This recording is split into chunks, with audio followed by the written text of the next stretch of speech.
Good morning, everybody. I'm super excited about today's recipe from the 2019 Recipe Challenge. For those of you who don't know, I'm just cooking my way through my family's cookbook. So some of these recipes are from generations past on either my mom or dad's side. And some of them are actually from the McKinney & Doyle or the McKinney & Doyle Bakery menu. So today's recipe is extra exciting because it is from the M&D menu. It's Tony's Black Bean Soup. So you can usually find this on the lunch menu, brunch menu.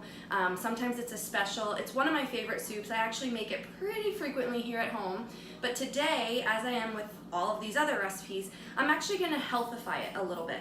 This recipe really isn't something that's super unhealthy or something to avoid, but there are a few small tweaks that you can make to kind of just take it up a level in terms of health content. Almost fell over there.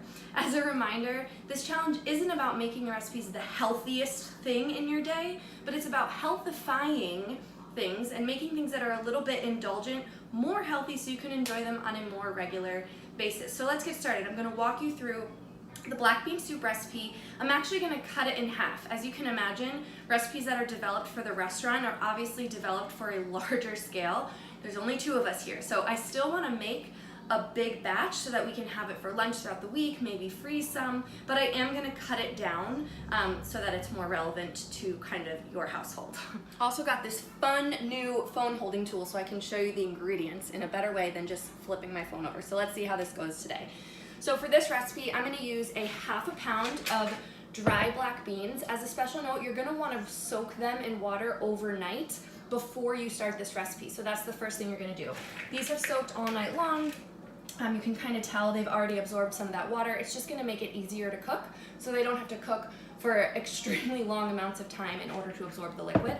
I'm using 1/2 bunch of fresh cilantro, 1/2 of an onion, about 4 ounces of chicken sausage instead of chorizo. That's the first swap that we made. 3 cloves of garlic and 1/2 a jalapeno. I'm also gonna be using 8 cups of veggie stock, some salt, oregano, cumin, olive oil, and pepper. So really the only tweak that I made here is using chicken sausage instead of chorizo. The rest of this is good to go. I've mentioned before that my knife skills are pretty poor, and you're obviously gonna see that as I'm doing it here, but I wanna show you a quick tip for cutting onions. This is not what a chef does, I don't think, but right now I'm just cutting almost all the way to the back. I'll show you in 1 second. So you can see it's kind of just like cut into slits there. Then I'm gonna go ahead and cut it in half, almost to the back. Again, not completely. I still want everything to hold together when you hold it up, but I just did 1 cut through the middle and the back. Now, when I go ahead and chop it, poorly, I'll get these small pieces that I need to chop the onion. The rest of this can get tossed, but here you can see, I'm just gonna bring this handy thing over, that the onion is chopped. Little fun fact, fun tip. All right, so I've got my heavy bottom pot here, and I'm going to do 3 tablespoons of olive oil. This is an awkward angle. I'm still getting used to this little phone stand, so this video is going to be kind of interesting, but I promise to bring you guys into my kitchen, the reality that it is, and that's what I'm doing. So I'm heating up 3 tablespoons of olive oil in my heavy bottom pot. Once that's warm, I'm gonna go ahead and add the chopped onions.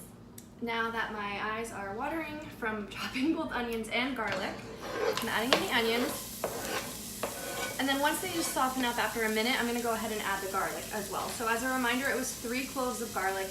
Technically, to cut this recipe in half, it would have been 2.5 cloves because the full recipe is 5, but who doesn't love a little extra garlic?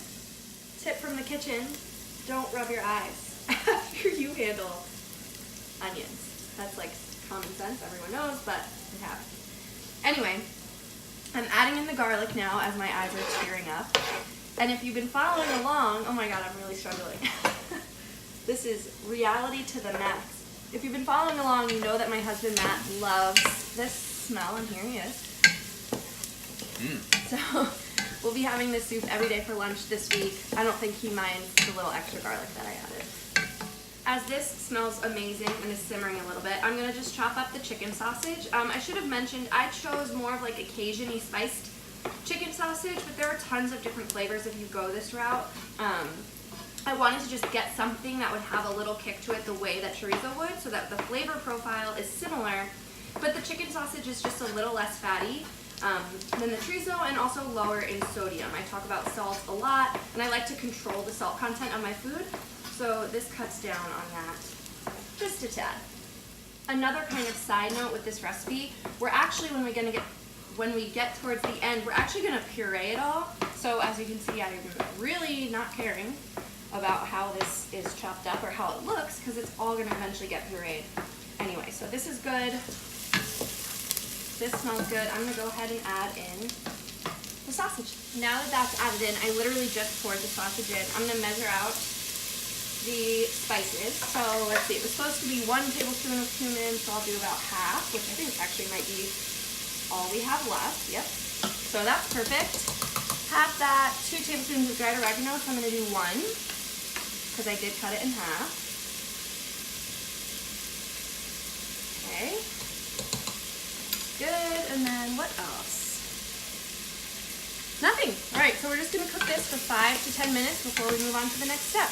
The house should be smelling pretty awesome right now.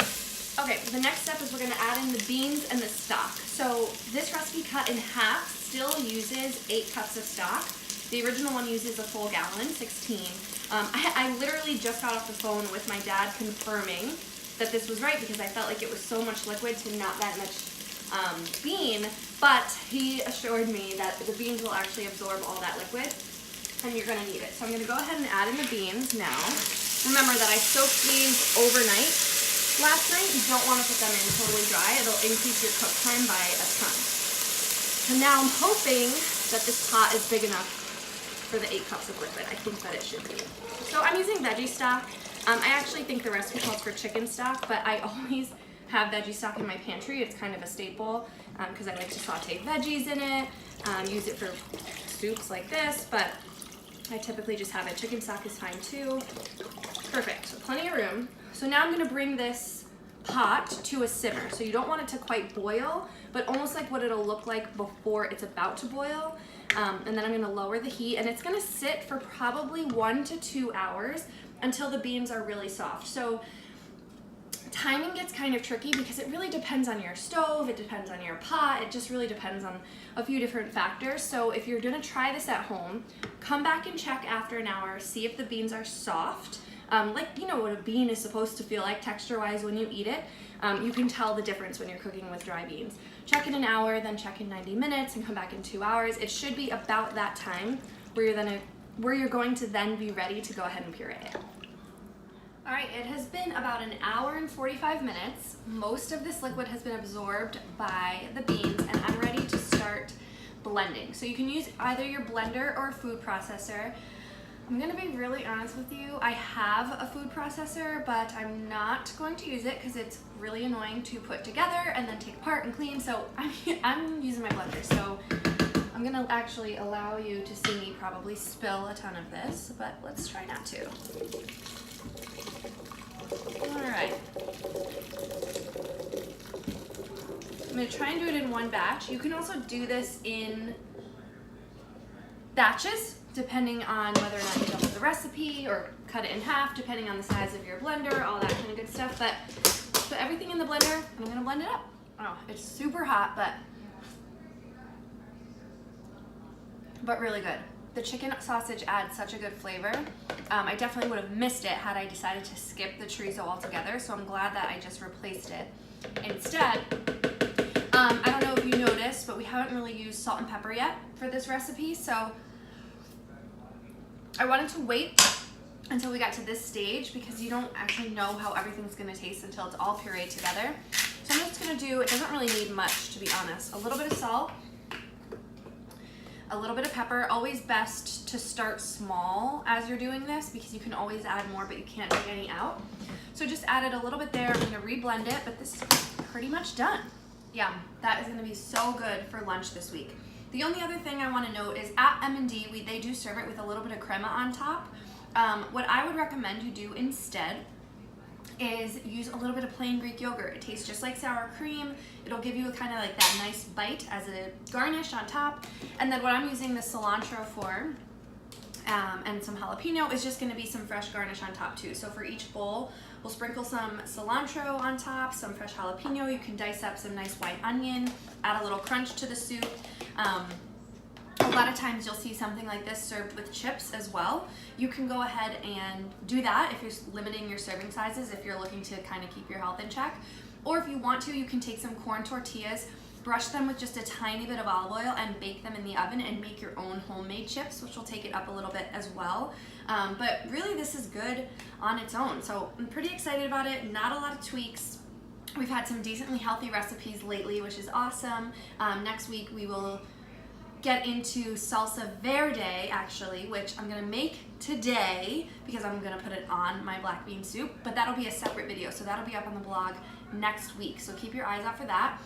Eat well this week, and I will see you next time.